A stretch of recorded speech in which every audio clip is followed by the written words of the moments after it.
Welcome to Dweller of the Dark. We are a channel honoring the yellowed and blackened bones of many prominent authors.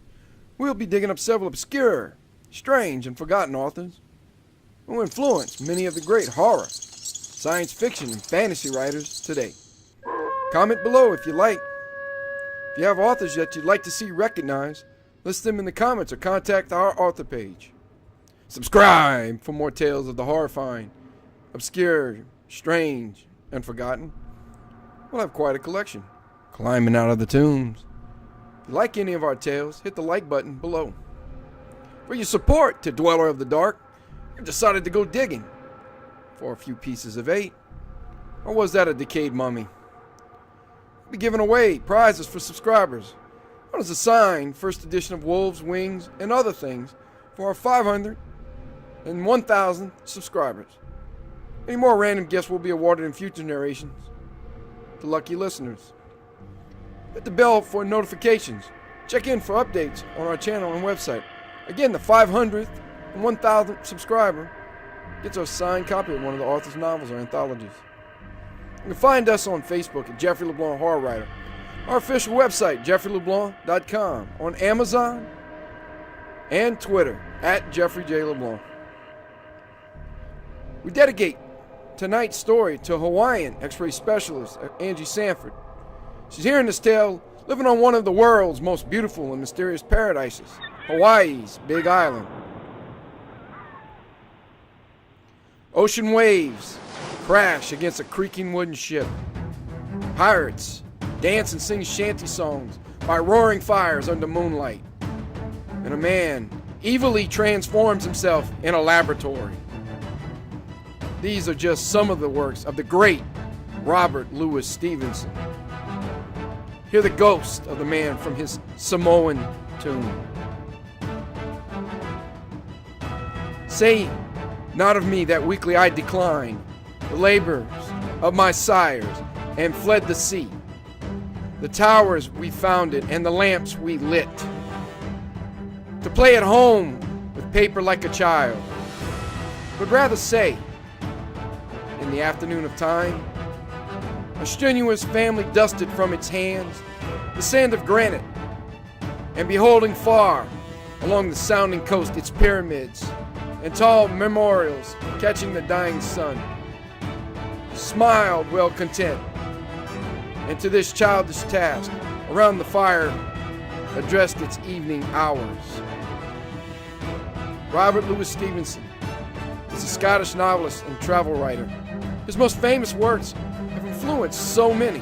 Stories such as Treasure Island and Kidnapped made Stevenson a pirate master storyteller. Other tales demonstrated his niche for horror, such as The Strange Case of Dr. Jekyll and Mr. Hyde. Born and educated in Edinburgh, Stevenson suffered from serious bronchial pneumonia for much of his life, but continued to write prolifically and travel widely in defiance of his poor health. As a young man, he mixed in London literary circles, receiving encouragement from greats such as Andrew Lang, Edmund Gosse, Leslie Stephen, and W.E. Henley, notably, the last of whom may have provided the model for Long John Silver in Treasure Island. His travels took him to France, America, Australia, before he finally settled in Samoa until his death. A celebrity in his lifetime, Stevenson is currently ranked as the 26th most translated author in the world. The Bottle Imp is an 1891 short story by the Scottish author Robert Louis Stevenson, usually found in the short story collection Island Nights Entertainments. It was first published in the New York Herald in February and March 1891, and Black and White London, March and April 1891. In it, the protagonist buys a special bottle that grants the owner wishes. However, the inhabitant inside warns that the bottle has a price. Who is the Bottle Imp? Will Keawe have to sell his soul to pay its price?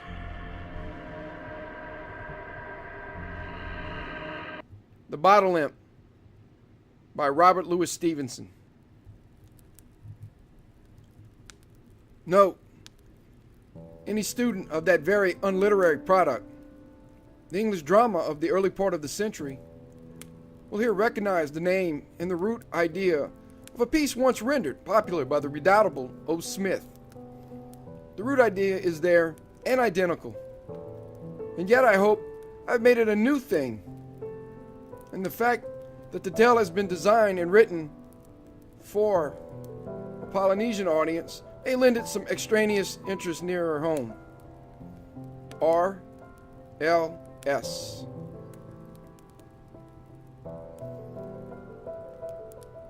There was a man of the island of Hawaii, whom I shall call Keawe. For the truth is, he still lives, and his name must be kept secret. But the place of his birth is not far from Honouaua, where the bones of Keawe the Great lie hidden in a cave. This man was poor, brave, and active. He could read and write like a schoolmaster. He was a first-rate mariner, besides, sailed for some time in the island steamers, and steered a whaleboat on the Hamakua coast. At length, it came in Keawe's mind to have a sight of the great world and foreign cities, and he shipped on a vessel bound to San Francisco. This is a fine town, with a fine harbor, and rich people uncountable. And, in particular, there is one hill which is covered with palaces.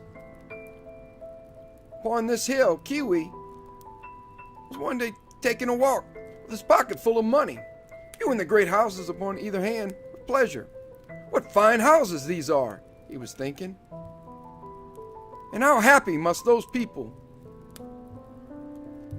be who dwell in them and take no care for the morrow. The thought was in his mind when he came abreast of a house that was smaller than some others, but all finished and beautiful like a toy. The steps of that house shone like silver, and the borders of the garden bloomed like garlands, and the windows were bright like diamond. And Keawe stopped and wondered at the excellence of all he saw. So stopping, he was aware of a man that looked forth upon him through a window so clear that Keawe could see him as you see a fish in a pool upon the reef. The man was elderly, with a bald head and a black beard, and his face was heavy with sorrow, and he bitterly sighed. And the truth of it is that as Keawe looked in upon the man, and the man looked out upon Keawe, each envied the other. All of a sudden, the man smiled and nodded, and beckoned Keawe to enter, and met him at the door of the house. "This is a fine house of mine," said the man, and bitterly sighed. "Would you not care to view the chambers?" So he led Keawe all over it, from the cellar to the roof, and there was nothing there that was not perfect of its kind, and Keawe was astonished. "Truly," said Keawe, "this is a beautiful house. If I lived in the light of it, I should be laughing all day long. How comes it, then, that you should be sighing?" "There is no reason," said the man. "Why should you not have a house in all points similar to this, and finer if you wish? You have some money, I suppose." "I have $50, said Keawe, "but a house like this will cost more than $50. The man made a computation. "I am sorry you have no more," said he, "for it may raise you trouble in the future, which it shall be yours at $50. "The house?" asked Keawe. "No, not the house," replied the man, "but the bottle. For I must tell you, although I appear to you so rich and fortunate, all my fortune in this house itself and its garden came out of a bottle not much bigger than a pint. This is it." And he opened a lock-fast place and took out a round-bellied bottle with a long neck. The glass of it was white like milk, with changing rainbow colors in the grain. Within sides, something obscurely moved, like a shadow and a fire. "This is the bottle," said the man, and when Keawe laughed, "You do not believe me?" he added. "Try then for yourself. See if you can break it." So Keawe took the bottle up and dashed it on the floor till he was weary. But it jumped on the floor like a child's ball and was not injured. "This is a strange thing," said Keawe, "for by the touch of it, as well as by the look, the bottle should be of glass." "Of glass it is," replied the man, sighing heavily than ever. "But the glass of it was tempered in the flames of hell. An imp lives in it, and that is the shadow we behold there moving, or so I suppose. If any man buy this bottle, the imp is at his command. All that he desires, love, fame, money, houses like this house, aye, or a city like this city, all are his at the word uttered. Napoleon had this bottle, and by it he grew to be the king of the world. But he sold it at the last and fell. Captain Cook had this bottle, and by it he found his way to so many islands. But he too sold it, and was slain upon Hawaii. For once it is sold, the power goes, and the protection. And unless a man remain content with what he has, ill will befall him. And yet you talk of selling it yourself," Keawe said. "I have all I wish, and I am growing elderly," replied the man. "There is one thing the imp cannot do. He cannot prolong life, and it would not be fair to conceal from you there is a drawback to the bottle. For if a man die before he sells it, he must burn in hell forever." "To be sure, that is a drawback, and no mistake," cried Keawe. "I would not meddle with the thing. I can do without a house, thank God. But there is one thing I could not be doing with one particle, and that is to be damned. Dear me, let's not run away with things," returned the man. "All you have to do is to use the power of the imp in moderation, and then sell it to someone else, as I do to you, and finish your life in comfort. Well, I observed two things," said Keawe. "All the time you keep sighing like a maid in love, that is one, and, for the other, you sell this bottle very cheap." "I've told you already why I sigh," said the man. "It's because I fear my health is breaking up, and, as you said yourself, to die and go to the devil is a pity for anyone. As for why I sell so cheap, I must explain to you there is a peculiarity about the bottle. Long ago, when the devil brought it up first upon the earth, it was extremely expensive, and was sold, first of all, to Prester John for many millions of dollars. But it cannot be sold at all unless sold at a loss. If you sell it for as much as you paid for it, back it comes to you again, like a homing pigeon. It follows that the price has kept falling in these centuries, and the bottle is now remarkably cheap. I bought it myself from one of my great neighbors on this hill, and the price I paid was only $90.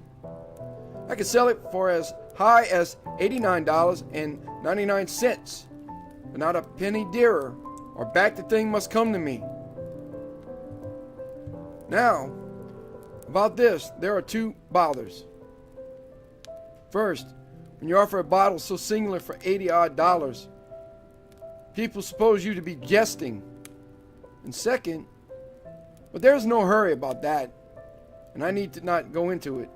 Only remember, it must be coined money that you sell it for." "How am I to know that this is all true?" asked Keawe.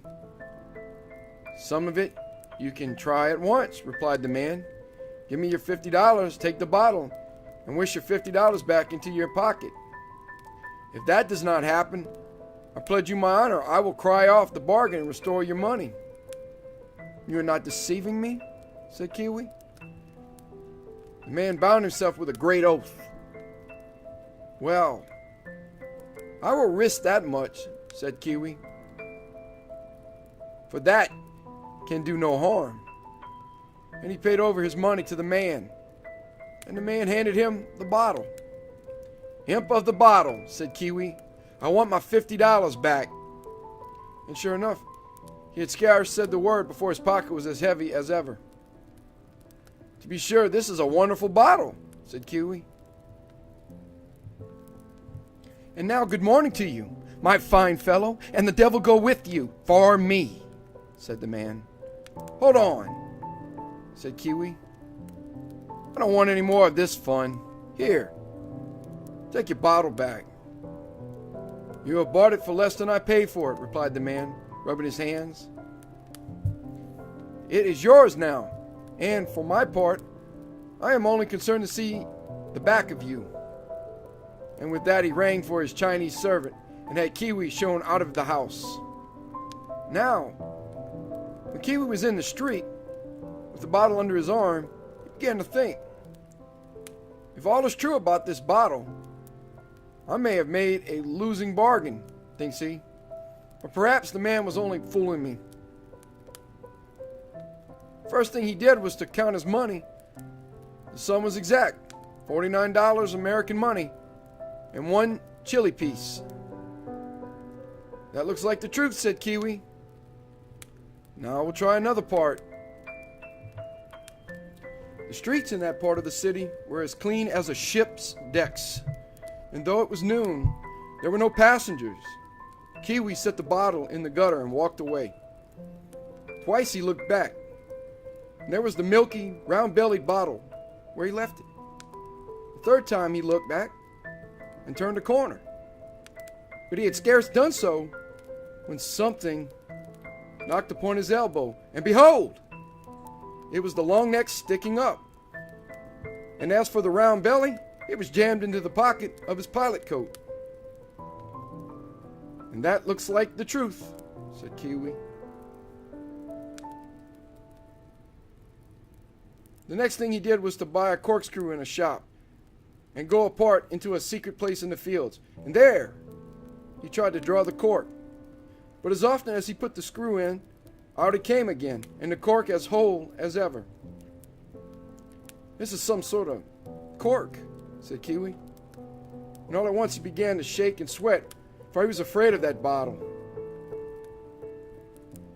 On his way back to the port side, he saw a shop where a man sold shells and clubs from the wild islands, old heathen deities, old coin money, pictures from China and Japan, and all manner of things that sailors bring in their sea chest. And here he had an idea. So he went in and offered the bottle for $100. The man of the shop laughed at him at the first and offered him $5. But indeed it was a curious bottle. Such glass was never blown in any human glass works. So prettily the color shone under the milky white, and so strangely the shadow hovered in the mist. So, after he had disputed a while after the manner of his kind, the shopman gave Keawe 60 silver dollars for the thing, and set it on a shelf in the midst of his window. "Now," said Keawe, "I have sold that for 60, which I bought for 50. Or to say truth, a little less, because one of my dollars was from Chile. Now I shall know the truth upon another point." So he went back on board his ship, and when he opened his chest, there was the bottle, and had come more quickly than himself. Now Keawe had a mate on board whose name was Lopaka. "What ails you?" said Lopaka, "that you stare in your chest?" They were alone in the ship's forecastle, and Keawe bound him to secrecy and told all. "This is a very strange affair," said Lopaka, "and I fear you will be in trouble about this bottle. But there's one point very clear. And you are sure of the trouble?" and you had better have the profit in the bargain. Make up your mind what you want with it. Give the order, and if it is done as you desire, I will buy the bottle myself. For I have an idea of my own to get a schooner and go trading through the islands. That is not my idea, said Keawe. But to have a beautiful house and garden on the Kona coast, where I was born, the sun shining in at the door, flowers in the garden, glass in the windows, pictures on the walls, and toys and fine carpets on the tables.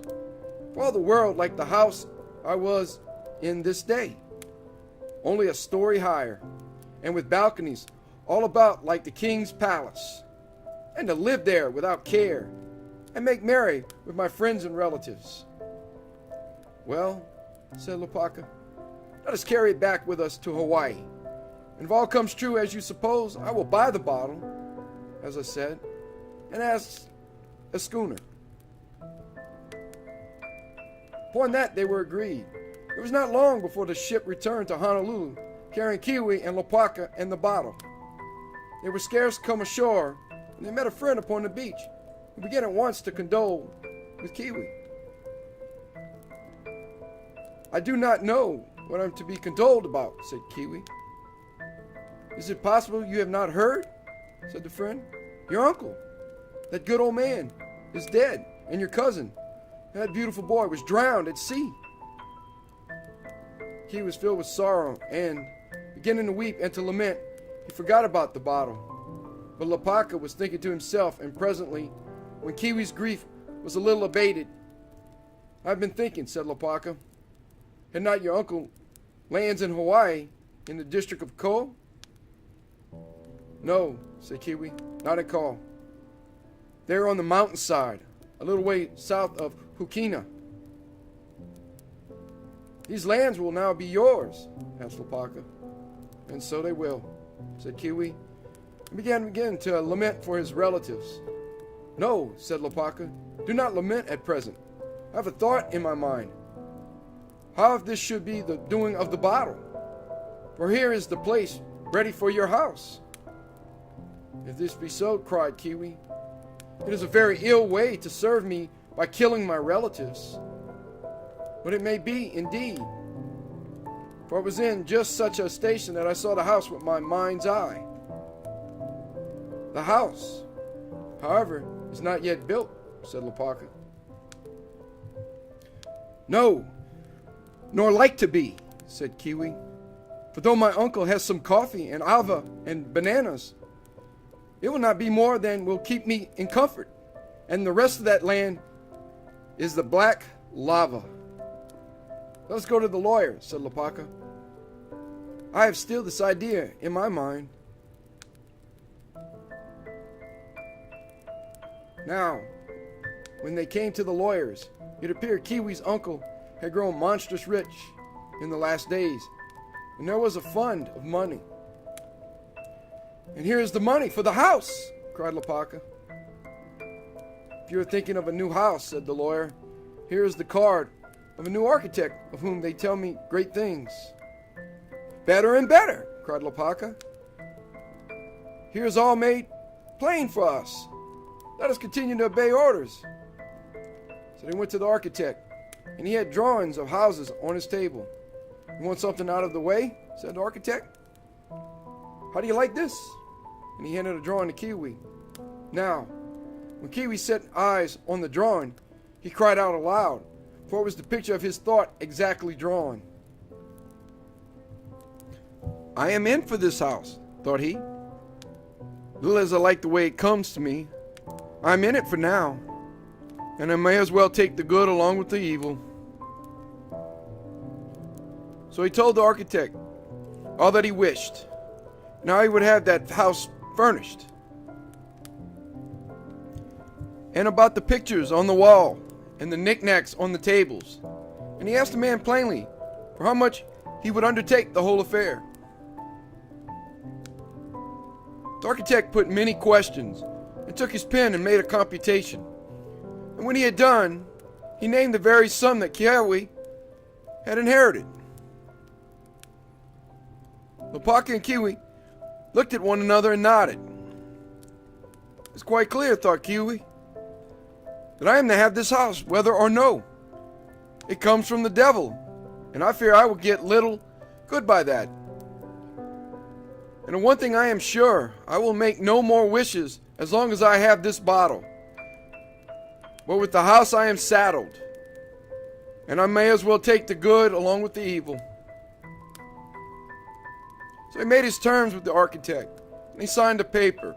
And Keawe and Lopaka took ship again and sailed to Australia. For it was concluded between them they should not interfere at all, but leave the architect and the Bottle Imp to build and to adorn that house at their own pleasure. The voyage was a good voyage. Only all the time Keawe was holding in his breath, for he'd sworn he would utter no more wishes and take no more favors from the devil. The time was up when they got back. The architect told them that the house was ready, and Keawe and Lopaka took a passage in the hall and went down Kona way to view the house and see if all had been done fitly according to the thought that was in Keawe's mind. Now the house stood on the mountainside, visible to ships. Above, the forest ran up into the clouds of rain. Below, the black lava fell in cliffs, where the kings of old lay buried. A garden bloomed about that house with every hue of flowers.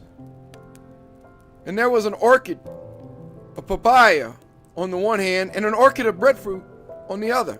And right in front, toward the sea, a ship's mast had been rigged up and bore a flag. As for the house, it was 3 stories high, with great chambers and broad balconies on each. The windows were of glass, so excellent that it was as clear as water and as bright as day. All manner of furniture adorned the chambers. Pictures hung upon the wall in golden frames, pictures of ships and men fighting, and of the most beautiful women, and of singular places. Nowhere in the world are the pictures so bright a color as those Keawe found hanging in his house. As for the knickknacks, they were extraordinary fine, chiming clocks and musical boxes, little men with nodding heads, books filled with pictures, weapons of price from all quarters of the world, and the most elegant puzzles to entertain the leisure of a solitary man. And as no one would care to live in such chambers, only to walk through and view them, the balconies were made so broad that a whole town might have lived upon them in delight. And Keawe knew not which to prefer, whether the back porch, where you got the land breeze and looked upon the orchards and the flowers, or the front balcony, where you could drink the wind of the sea and look down the steep wall of the mountain and see the hall going by once a week or so between Hukina and the hills of Pele, or the schooners plying up the coast for wood and ava and bananas. When they had viewed all, Keawe and Lopaka sat on the porch. "Well," asked Lopaka, "is it all as you designed?" "Words cannot utter it," said Keawe. "It is better than I dreamed, and I am sick with satisfaction." "There is but one thing to consider," said Lopaka. "All this may be quite natural, and the Bottle Imp have nothing whatever to say to it. If I were to buy the bottle and got no schooner after all, I should have put my hand in the fire for nothing. I gave you my word, I know. But yet I think you would not grudge me one more proof. I have sworn I would take no more favors," said Keawe. "I've gone already deep enough." "This is no favor I am thinking of," replied Lopaka. "It is only to see the imp himself. There's nothing to be gained by that, and so nothing to be ashamed of. And yet, if I once saw him, I should be sure of the whole matter. So indulge me so far, and let me see the imp. And After that, here's the money in my hand, and I will buy it." "There's only one thing I'm afraid of," said Keawe. "The imp may be very ugly to view. And if you want to set eyes upon him, you might be very undesirous of the bottle." "I'm a man of my word," said Lopaka. "And here's the money betwixt us." "Very well," replied Keawe. "I have a curiosity myself, so come. Let us have one look at you, Mr. Imp." Now, as soon as that was said, the imp looked out of the bottle, and in again, swift as a lizard. And there sat Keawe and Lopaka, turned to stone. The night had quite come before either found a thought to say or voice to say it with. And then Lopaka pushed the money over and took the bottle. "I am a man of my word," said he, "and had need to be so, or I would not touch this bottle with my foot. Well, I should get my schooner and $1 or 2 for my pocket. Now I'll be rid of this devil as fast as I can. For to tell you the plain truth, the look of him has cast me down."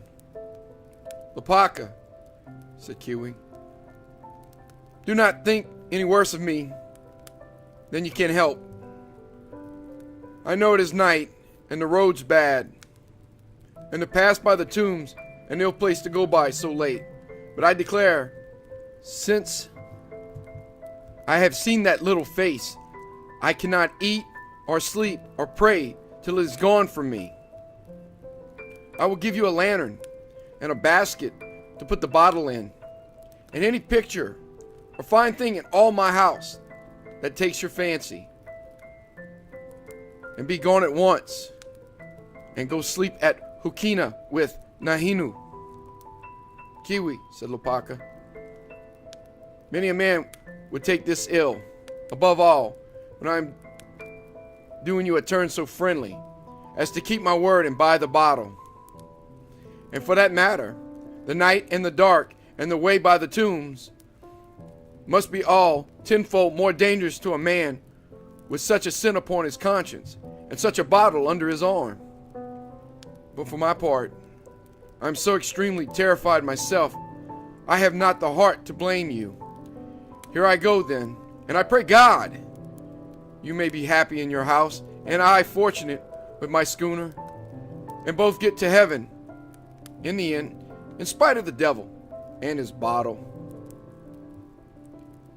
So Lopaka went down the mountain, and Keawe stood in his front balcony and listened to the clink of the horses' shoes and watched the lantern go shining down the path and along the cliff of caves where the old dead are buried. And all the time he trembled and clasped his hands and prayed for his friend and gave glory to God that he himself was escaped out of that trouble. But the next day came very brightly, and that new house of his was so delightful to behold that he forgot his terrors. One day followed another, and Keawe dwelt there in perpetual joy. He had his place on the back porch.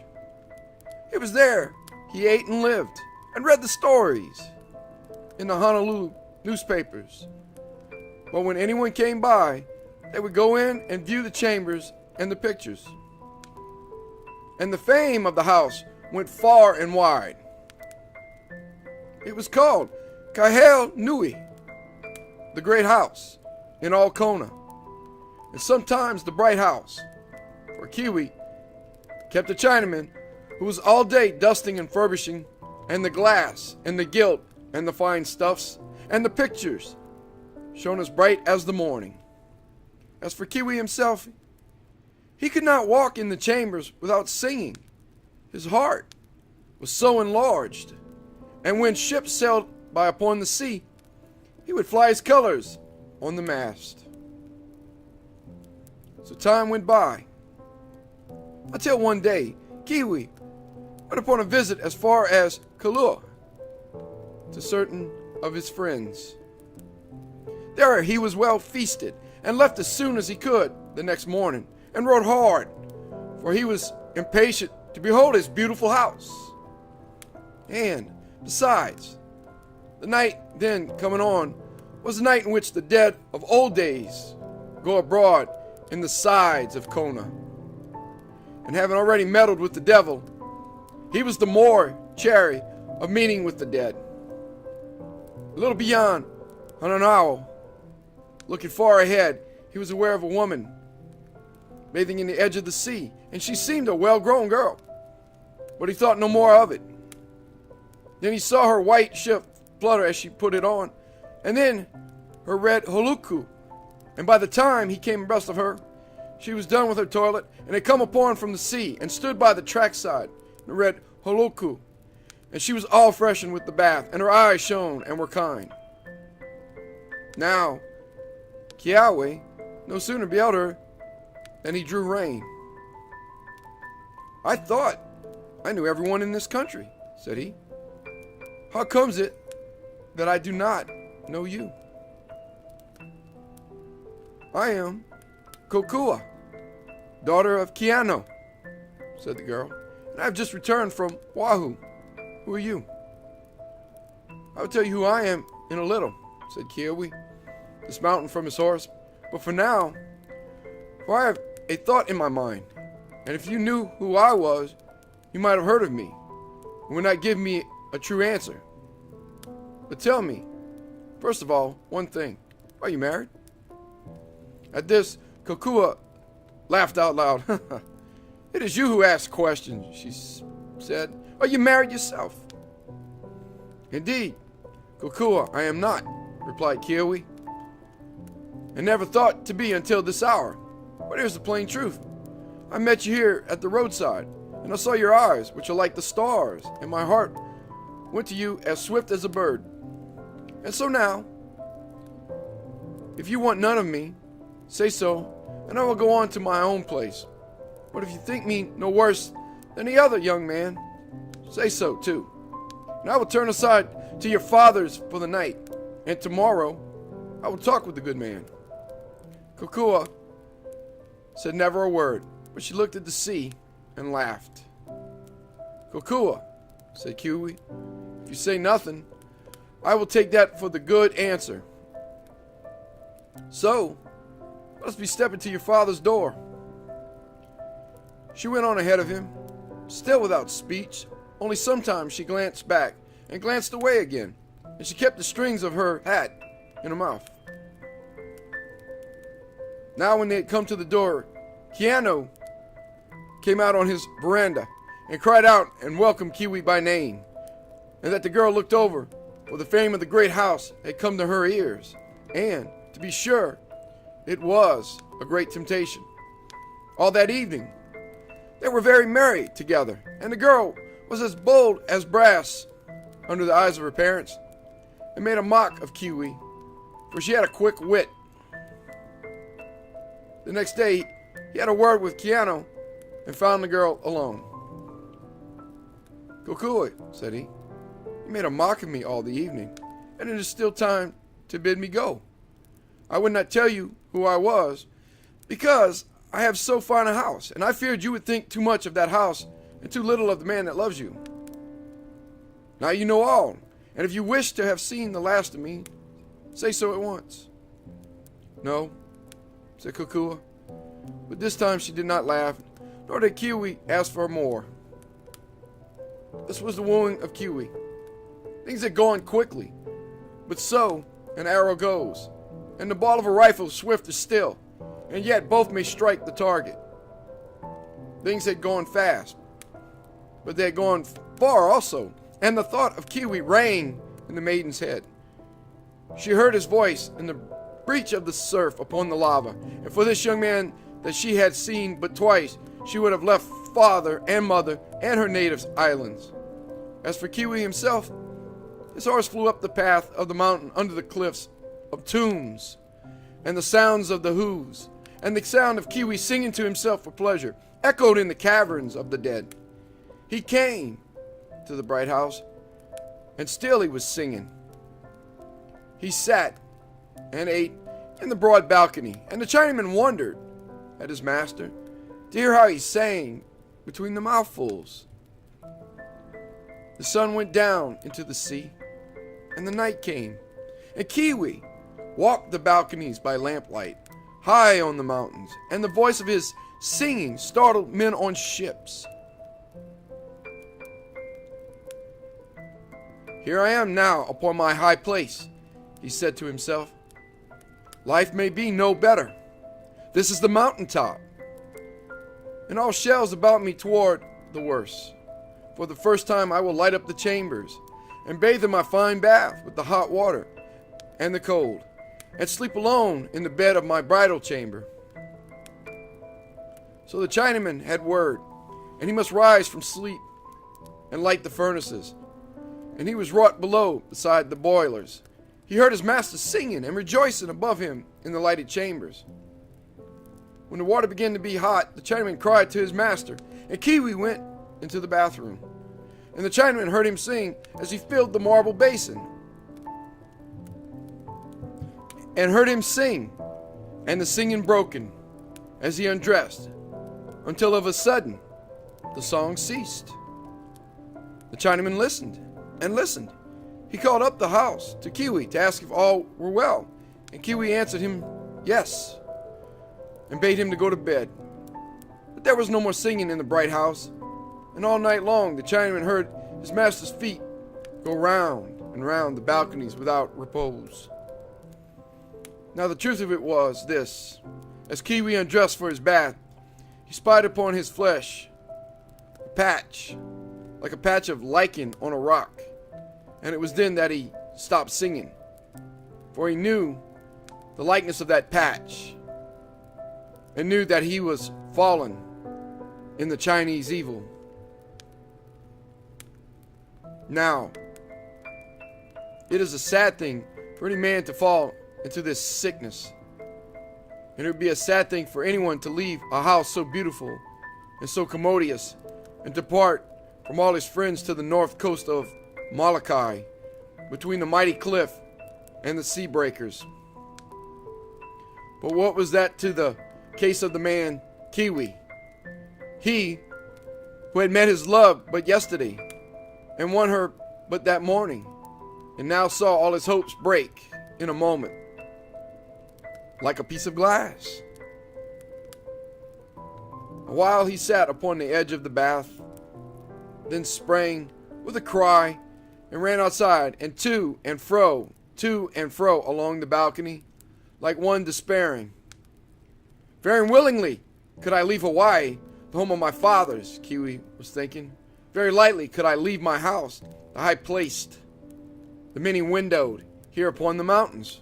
Very bravely could I go to Molokai, to Kalauapapa, by the cliffs, to live with the smitten and to sleep there, far from my fathers. But what wrong have I done? What sin lies upon my soul, that I should have encountered Kokua, coming cool from the seawater in the evening? Kokua, the soul ensnarer. Kokua, the light of my life. Her may I never wed. Her may I never look upon no longer. Her may I no more handle with my loving hand. And it is for this, it is for you, Kokua, that I pour my lamentations. Now you are to observe what sort of man Keawe was, for he might have dwelt there in the bright house for years, and no one been the wiser of his sickness. But he reckoned nothing of that, if he must lose Kokua. And again, he might have wed Kokua even as he was, and so many would have done, because they have the souls of pigs. But Keawe loved the maid manfully, and he would do her no hurt and bring her in no danger. A little beyond the midst of the night, there came in his mind the recollection of that bottle. He went round to the back porch and called to memory the day when the devil had looked forth, and at the thought, ice ran in his veins. A dreadful thing is the bottle, thought Keawe, and dreadful is the imp. And it is a dreadful thing to risk the flames of hell. But what other hope have I to cure my sickness or to wake Kokua? What? He thought. Would I beard the devil once, only to get me a house and not face him again to win Kokua? Thereupon he called to mind it was the next day the Hall went by on her return to Honolulu. There must I go first, he thought, and see Lopaka. For the best hope that I have now is to find that same bottle I was so pleased to be rid of. Never a wink could he sleep. The food stuck in his throat. But he sent a letter to Keawe, and about the time when the steamer would be coming, rode down beside the cliff of the tombs. It rained. His horse went heavily. He looked up at the black mouths of the caves, and he envied the dead that slept there and were done with trouble, and called to mind how he had galloped by the day before and was astonished. So he came down to Hokina, and there was all the country gathered for the steamer as usual. In the shed before the store they sat and jested and passed the news. But there was no matter of speech in Keawe's bosom, and he sat in their midst and looked without on the rain falling on the houses, and the surf beating among the rocks, and the sighs arose in his throat. Keawe of the bright house is out of spirits, said one to another. Indeed, and so he was, and little wonder. Then the Hall came, and the whaleboat carried him on board. The after part of the ship was full of haoles, who had been to visit the volcano, as their custom is.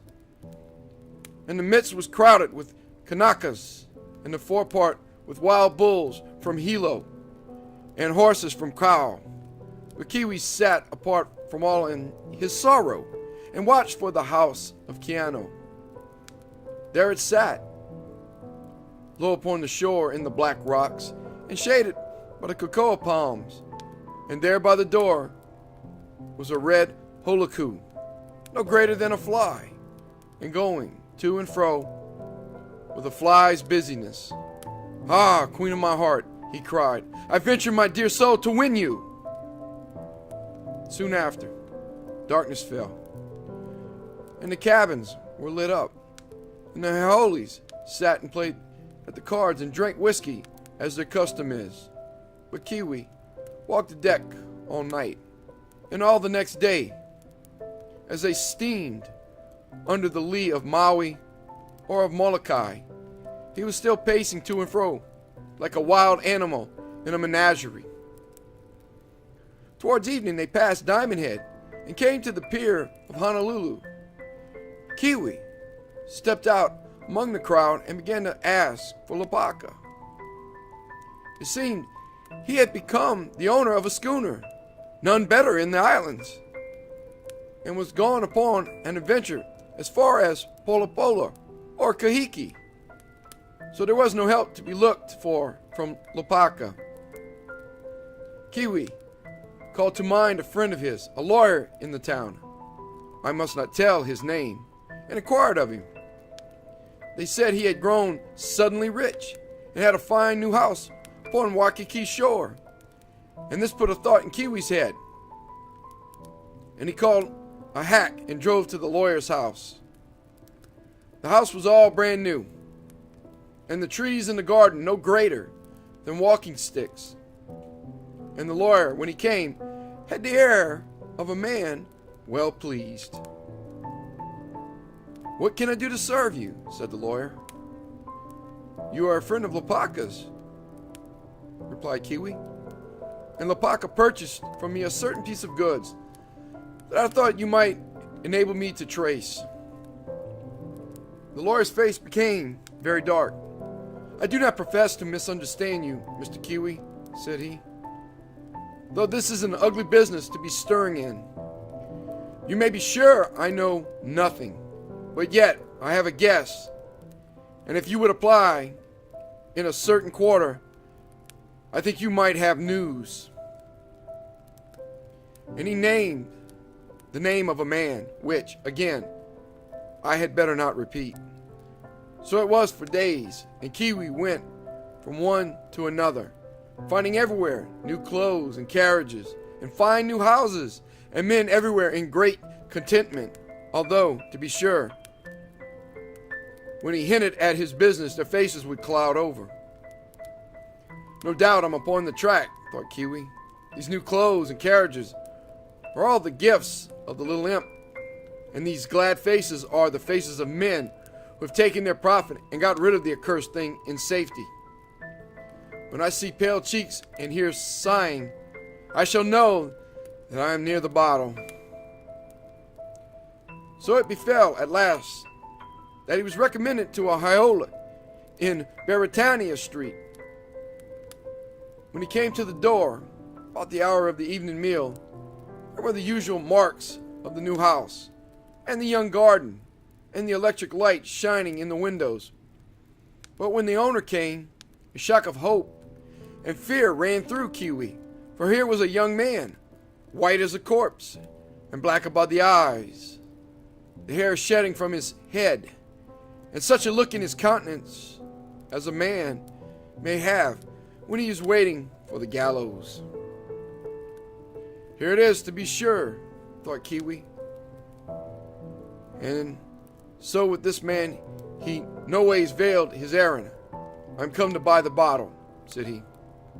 At the word, the young Haole of Beretania Street reeled against the wall. The bottle?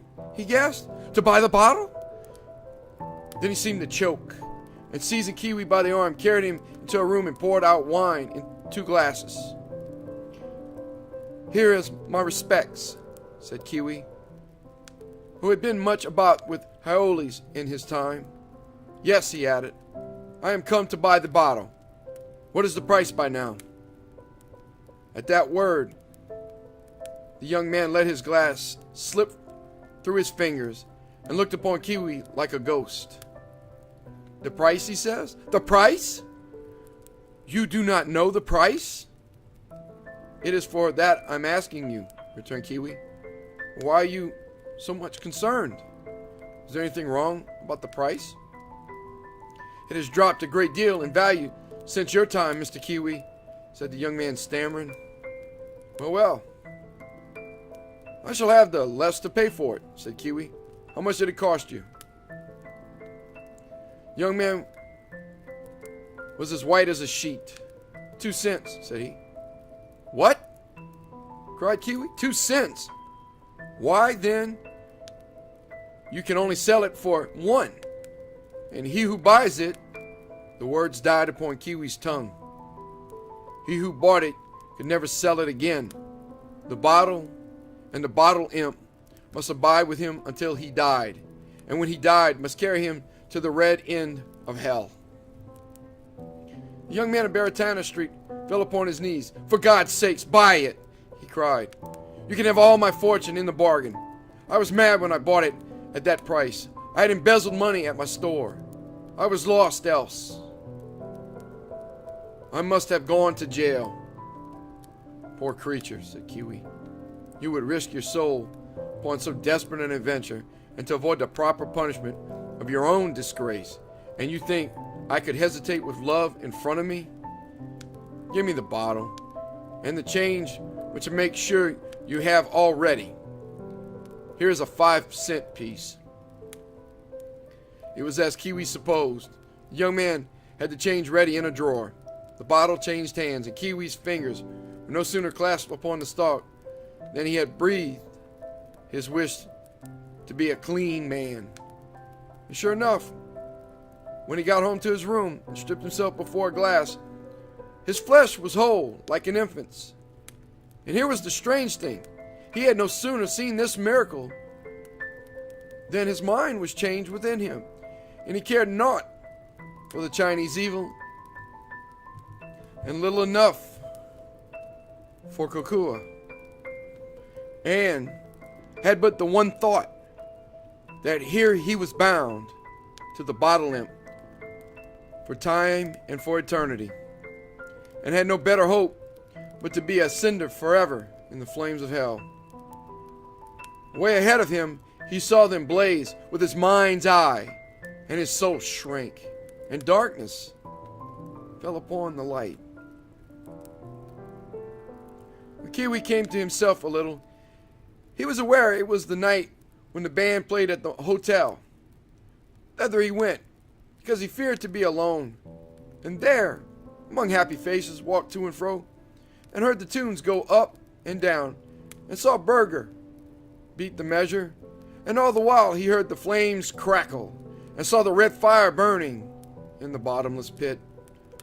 Of a sudden, the band played Hiki Ao Ao. That was a song that he had sung with Kokua, and at the strain, courage returned to him.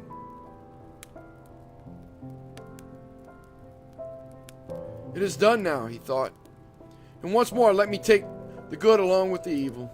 So it befell that he returned to Hawaii by the first steamer, and as soon as it could be managed, he was wedded to Kokua, and carried her up the mountainside to the bright house.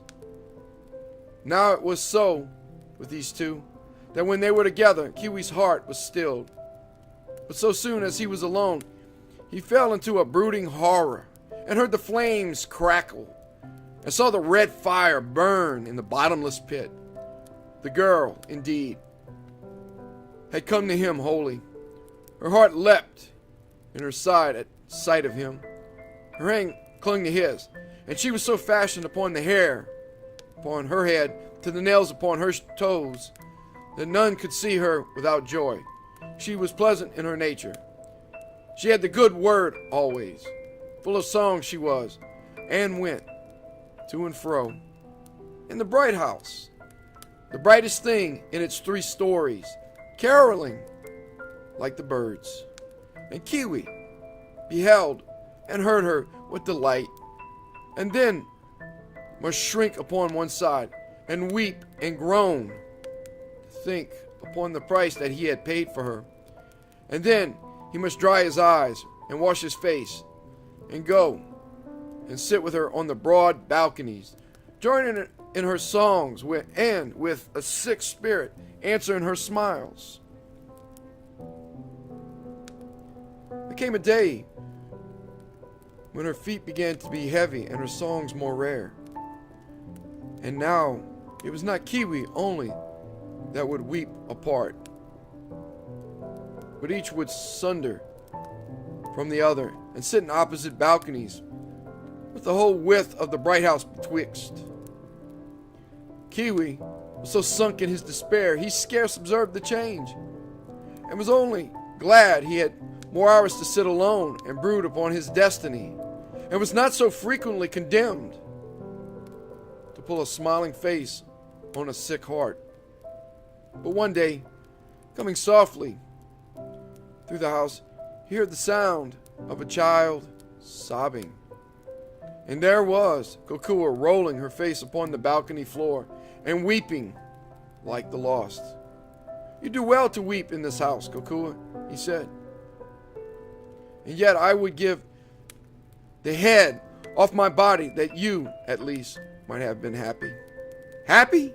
she cried. "Keawe, when you lived alone in your bright house, you were the word of the island for a happy man. Laughter and song were in your mouth, and your face was as bright as the sunrise.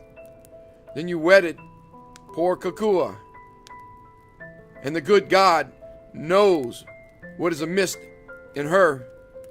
But from that day you have not smiled." "Oh," she cried, "what ails me? I thought I was pretty, and I knew I loved him. What ails me, that I throw this cloud upon my husband?" "Poor Kokua," said Keawe.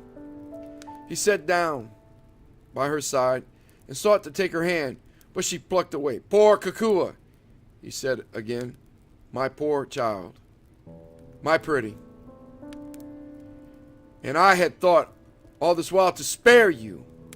Well, you shall know all. Then, at least, you will pity poor Keawe." Then you will understand how much he loved you in the past, that he dared hell for your possession, and how much he loves you still, the poor condemned one, that he can yet call up a smile when he beholds you. With that, he told her all, even from the beginning. You have done this for me? She cried. Ah, well, then what do I care? And she clasped and wept upon him.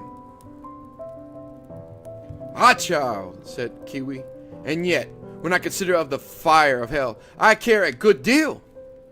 Never tell me, she said. No man can be lost because he loved Kokua, and no other fault. I tell you, Keawe, I shall save you with these hands, or perish in your company. What? You loved me and gave your soul, and you think I will not die to save you in return? Ha, my dear, you might die 100 times, and what difference would that make? He cried, except to leave me lonely till the time comes of my damnation. You know nothing, she said. I was educated in a school in Honolulu. I am no common girl, and I tell you I shall save my lover. What is this you say about a cent? But all the world is not American. In England, they have a piece they call a farthing, which is about half a cent. Ah, sorrow, she cried. That makes it scarcely better, for the buyer must be lost, and we shall find none so brave as my Keawe. But then there is France. They have a small coin there, which they call a centime, and these go 5 to the cent, or thereabout. We could not do better. Come, Keawe, let's go to the French islands. Let's go to Tahiti, as fast as ships can bear us. There we have 4 centimes, 3 centimes, 2 centimes, 1 centime, 4 possible sails to come and go on, and 2 of us to push the bargain. Come, my Keawe, kiss me and banish care. Kokua will defend you. Gift of God, he cried. You cannot think that God will punish me for desiring aught so good? Be it as you will, then. Take me where you please. I put my life and my salvation in your hands. Early the next day, Kokua was about her preparations. She took Keawe's chest that he went with sailoring, and first she put the bottle in a corner, and then packed it with the richest of their clothes and the bravest of the knickknacks in the house. For, said she, we must seem to be rich folks, or who will believe in the bottle? All of the time of her preparation, she was as gay as a bird. Only when she looked upon Keawe, the tears would spring in her eye, and she must run and kiss him. As for Keawe, a weight was off his soul. Now that he had his secret shared, and some hope in front of him, he seemed like a new man. His feet went lightly on the earth, and his breath was good to him again. Yet was terror still at his elbow, and ever and again. As the wind blows out a taper, hope died in him, and he saw the flames toss, and the red fire burn in hell. It was given out in the country they were going pleasuring to the States, which was thought a strange thing, and yet not so strange as the truth, if any could have guessed it. So they went to Honolulu in the Hall, and thence in the Umatilla to San Francisco with a crowd of Haoles, and at San Francisco took their passage by the mail brigantine, the Tropic Bird, for Papeete, the chief place of the French in the South Islands. Thither they came, at their pleasant voyage, on a fair day of the trade wind, and saw the reef with the surf breaking, and the Motuti with its palms, and the schooner riding within side, and the white houses of the town low down along the shore among green trees, and overhead the mountains and the clouds of Tahiti, the wise island. It was judged the most wise to hire a house, which they did accordingly, opposite the British consuls, to make a great parade of money, and themselves conspicuous with carriages and horses. This it was very easy to do, so long as they had the bottle in their possession. For Kokua was more bold than Keawe, and whenever she had a mind, called on the imp for $20 or $100. At this rate, they soon grew to be remarked in the town, and the strangers from Hawaii, their riding and their driving, the fine hulukus, and the rich lace of Kokua became the matter of much talk. They got on well after the first with the Tahitian language, which is indeed like to the Hawaiian, with a change of certain letters, and as soon as they had any freedom of speech, began to push the bottle. You ought to consider it was not an easy subject to introduce. It was not easy to persuade people you were in earnest.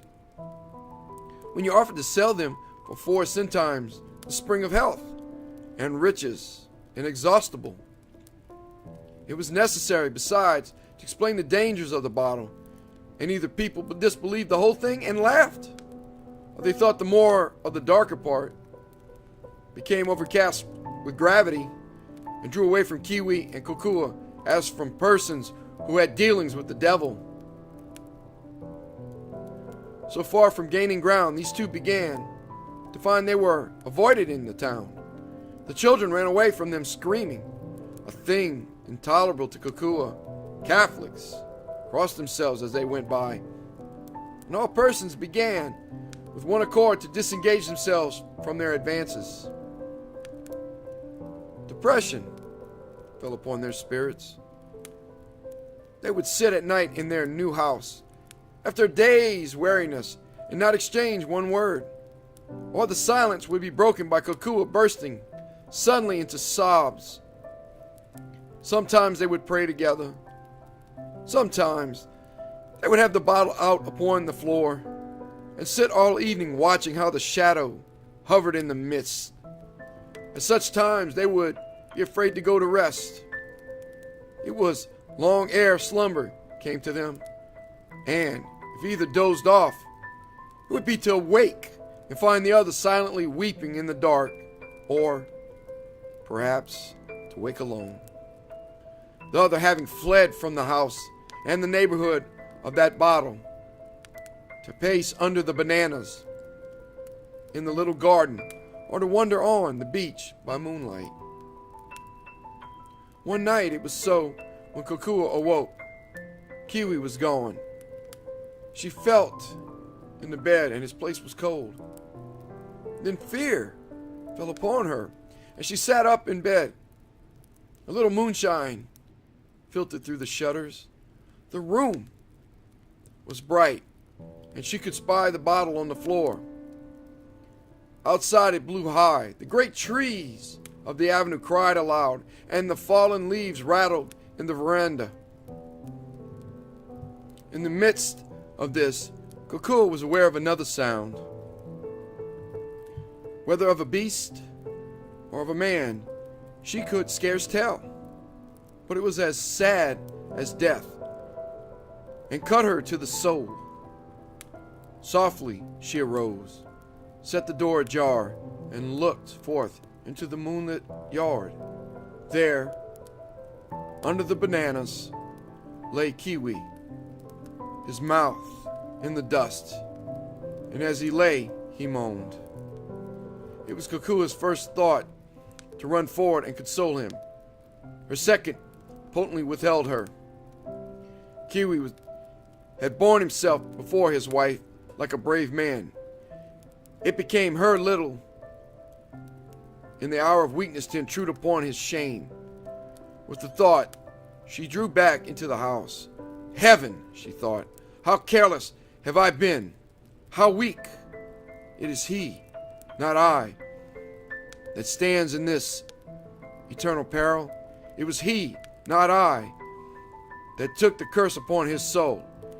It is for my sake and for the love of a creature of so little worth and such poor help that he now beholds so close to him the flames of hell. Aye, and smells the smoke of it, lying without there in the wind and moonlight. Am I so dull of spirit that never till now I have surmised my duty? Or have I seen it before and turned aside? But now, at least, I take upon my soul in both hands of my affection. Now I say farewell to the white steps of heaven and the waiting faces of my friends. A love for a love, and let mine be equal with Keawe's. A soul for a soul, and be it mine to perish. She was a deaf woman with her hands, and was soon apparelled. She took in her hands the change, the precious centimes they kept ever at their side, for this coin is little used, and they had made provision at a government office. When she was forth in the avenue, clouds came on the wind, and the moon was blackened. The town slept, and she knew not whether to turn till she heard one coughing in the shadow of the trees. "Old man," said Kokua, "what do you here abroad in the cold night?" The old man could scarce express himself for coughing, but she made out that he was old and poor, and a stranger in the island. "Will you do me a service," said Kokua, "as one stranger to another, and as an old man to a young woman? Will you help a daughter of Hawaii?" "Ah," said the old man, "so you are the witch from the 8 islands, and even my old soul you seek to entangle. But I have heard of you, and defy your wickedness." "Sit down here," said Kokua, "and let me tell you a tale." And she told him the story of Keawe from the beginning to the end. "And now," said she, "I am his wife, whom he bought with his soul's welfare. And what should I do? If I went to him myself and offered to buy it, he would refuse. But if you go, he will sell it eagerly. I will await you here. You will buy it for 4 centimes, and I will buy it again for 3. And the Lord strengthen a poor girl." "If you meant falsely," said the old man, "I think God would strike you dead." "He would," cried Kokua. "Be sure he would. I could not be so treacherous. God would not suffer it. Give me the 4 centimes and await me here," said the old man. Now, when Kokua stood alone in the street, her spirit died. The wind roared in the trees, and it seemed to her the rushing of the flames of hell. The shadows tossed in the light of the street lamp, and they seemed to her the snatching hand of evil ones. If she had had the strength, she must have run away, and if she had had the breath, she must have screamed aloud. But, in truth, she could do neither, and stood and trembled in the avenue like an affrighted child. And she saw the old man returning, and he had the bottle in his hand. "I have done your bidding," said he. "I left your husband weeping like a child. Tonight he will sleep easy." And he held the bottle forth. "Before you give it me," Kokua panted, "take the good with the evil. Ask to be delivered from your cough." "I am an old man," replied the other, "and too near the gate of the grave to take a favor from the devil. But what is this? Why do you not take the bottle? Do you hesitate?" "Not hesitate," cried Kokua. "I am only weak. Give me a moment. It is my hand. Resist. My flesh shrinks back from the accursed thing. 1 moment only." The old man looked upon Kokua kindly. "Poor child," said he, "you fear. Your soul misgives you. Well, let me keep it. I am old. I can never more be happy in this world. And as for the next, Give it me, gasped Kokua. There is your money. Do you think I am so base at that? Give me the bottle. God bless you, child, said the old man. Kokua concealed the bottle under her huluku, said farewell to the old man, and walked off along the avenue, she cared not whither. For all roads were now the same to her, and led equally to hell. Sometimes she walked, sometimes she ran. Sometimes she screamed out loud in the night, and sometimes lay by the wayside in the dust and wept. All that she had heard of hell came back to her. She saw the flames ablaze, and she smelt the smoke, and her flesh withered on the coals. Near day, she came to her mind again and returned to the house. It was even as the old man said. Keawe slumbered like a child. Kokua stood and gazed upon his face. Now, my husband, she said, it is your turn to sleep. When you wake, it will be your turn to sing and laugh. But for poor Kokua, alas, that meant no evil. For poor Kokua, no more sleep, no more singing, no more delight, whether in earth or heaven. With that, she lay down in the bed by his side, and her misery was so extreme that she fell in a deep slumber instantly. Late in the morning, her husband woke her and gave her the good news. It seemed he was silly with delight, for he had paid no heed to her distress. Ill, though she dissembled it, the words stuck in her mouth. It mattered not. Keawe did the speaking. She ate not a bite. But who was to observe it? For Keawe cleared the dish. Kokua saw and heard him, like some strange thing in a dream. There were times when she forgot or doubted, put her hands to her brow to know herself doomed, and hear her husband babble. Seemed so monstrous. All the while, Keawe was eating and talking, and planning the time of their return, and thanking her for saving him, and fondling him, and calling her the true helper after all. He laughed at the old man that was fool enough to buy that bottle. A worthy old man he seemed, Keawe said, but no one could judge by appearances. For why did the old reprobate require the bottle? My husband, said Kokua humbly, his purpose may have been good. Keawe laughed like an angry man. Fiddle-dee-dee, cried Keawe. An old rogue, I tell you, and an old ass to boot.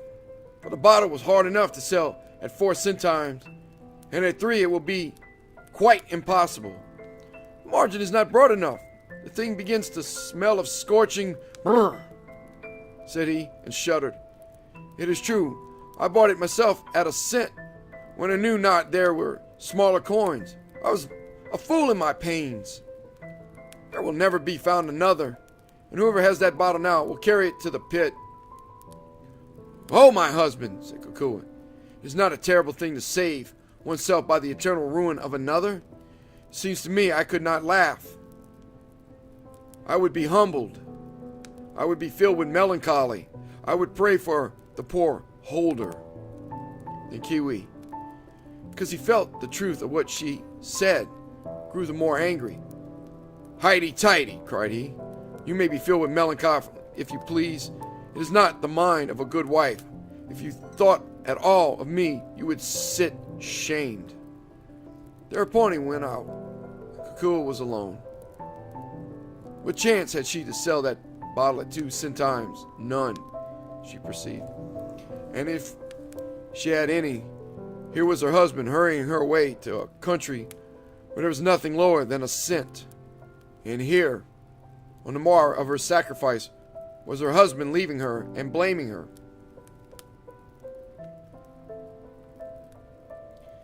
She would not even try to profit by what time she had, but sat in the house, and now had the bottle out, and viewed it with unutterable fear, and now, with loathing, hid it out of sight.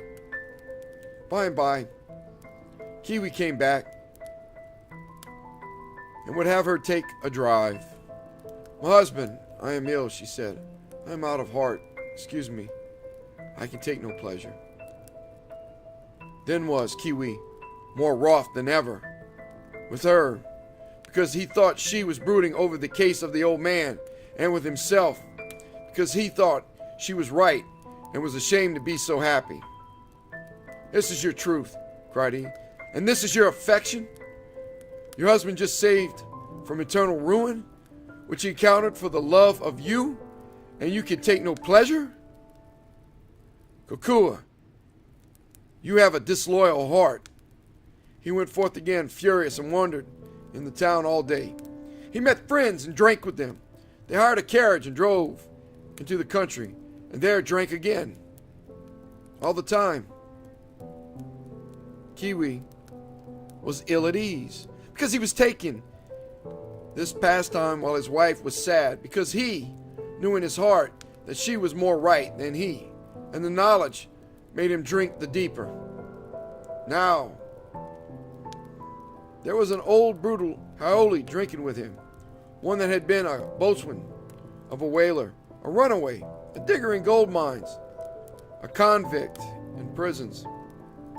He had a low mind and a foul mouth. He loved to drink and to see others drunken, and he pressed the glass upon Keawe. Soon there was no more money in the company. "Hey, you," says the boatswain, "you are rich. You have been always saying you have a bottle or some foolishness." "Yes," says Keawe, "I'm rich. I'll go back and get some money from my wife who keeps it." "That's a bad idea, mate," said the boatswain. "Never you trust a petticoat with dollars. They're all as false as water. You keep an eye on her." Now this word struck Keawe's mind, for he was muddled with what he had been drinking. "I should not wonder when she was false indeed," thought he. "Why else should she be so cast down at my release? But I will show her I am not the man to be fooled. I will catch her in the act."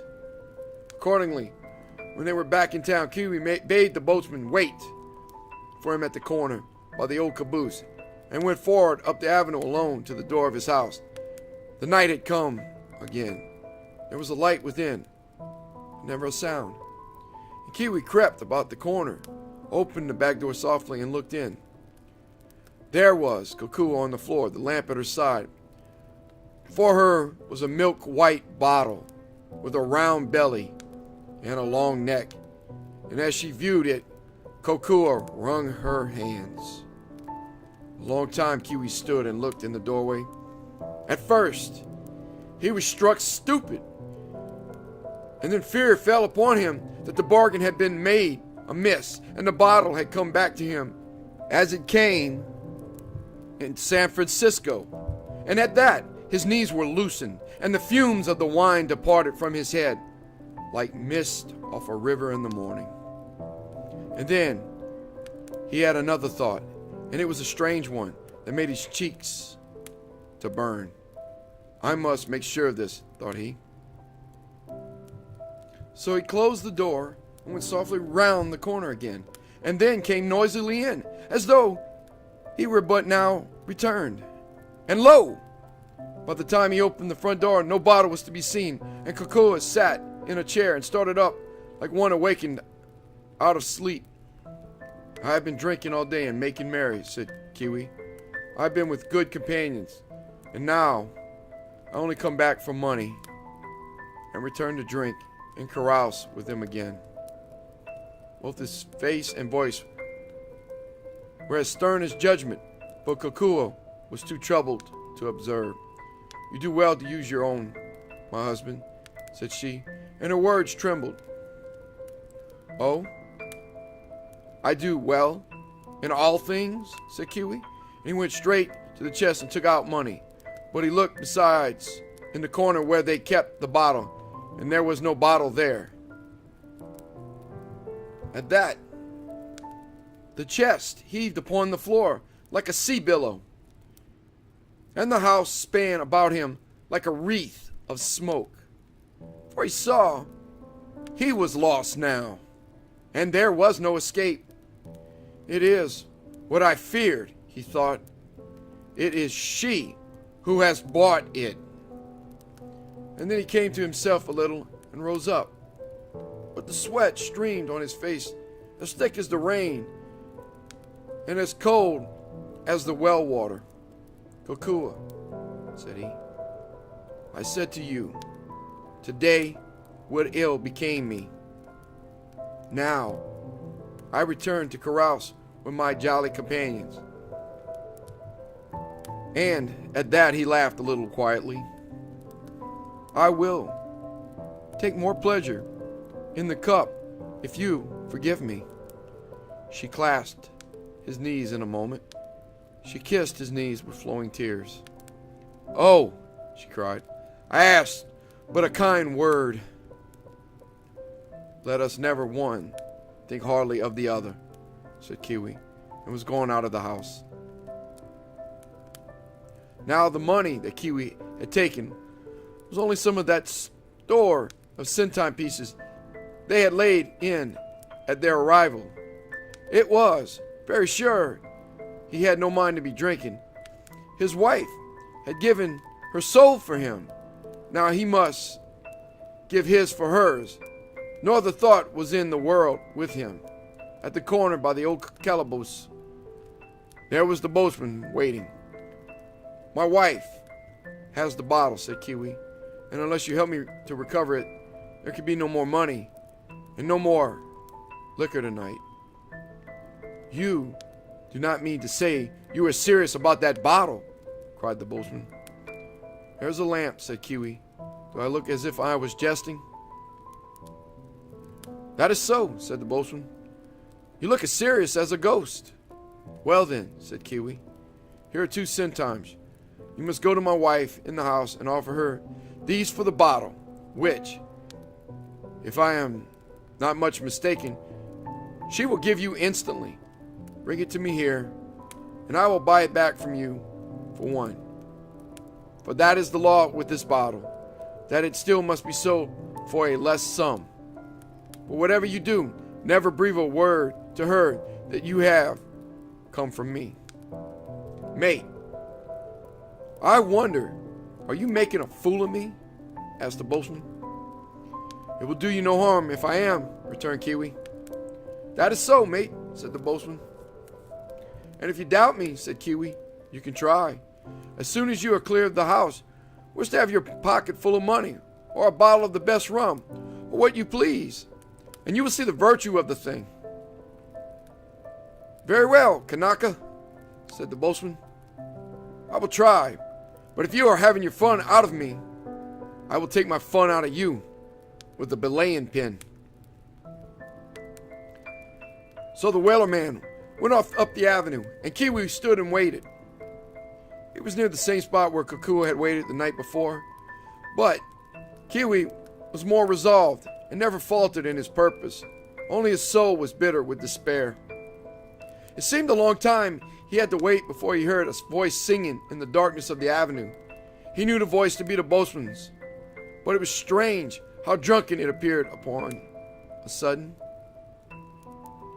Next, the man himself came stumbling into the light of the lamp. He had the devil's bottle buttoned in his coat.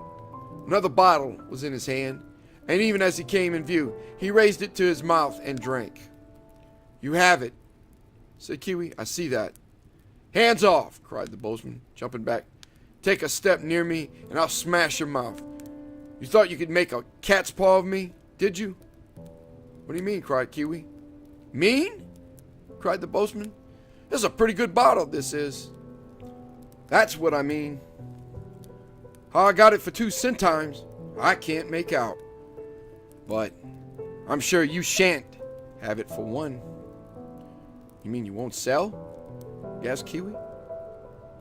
No, sir, cried the boatswain. But I'll give you a drink of the rum, if you like. I tell you, said Keawe, the man who has that bottle goes to hell. I reckon I'm going anyway, returned the sailor. And this bottle's best thing to go with. I've struck yet. No, sir, he cried again.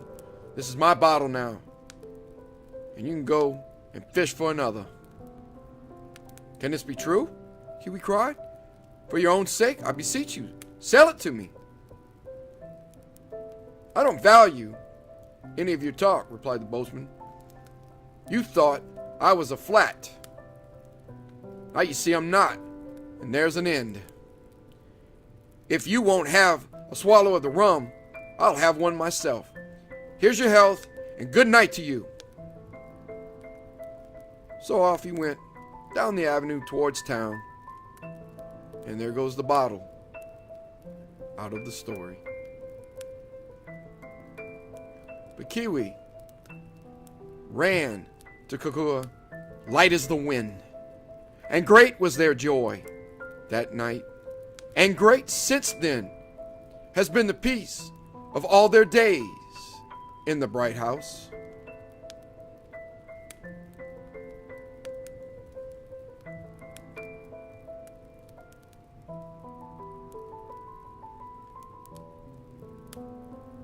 Thank you for listening. Have a good night.